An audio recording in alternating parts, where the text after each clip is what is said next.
Kinunan ng video ng lalaking ito ang kanyang sapatos gamit ang flashlight at kamera.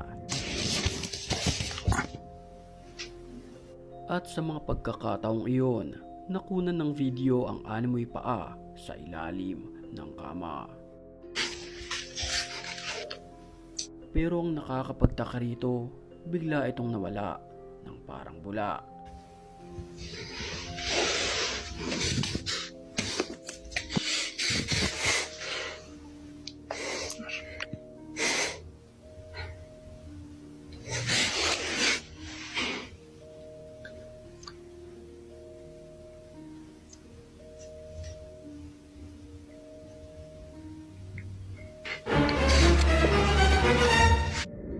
Habang naglalaro naman ang babaeng ito ng VR box sa kanyang kwarto, walang ano-ano'y isang nakakapangilabot na pangyayari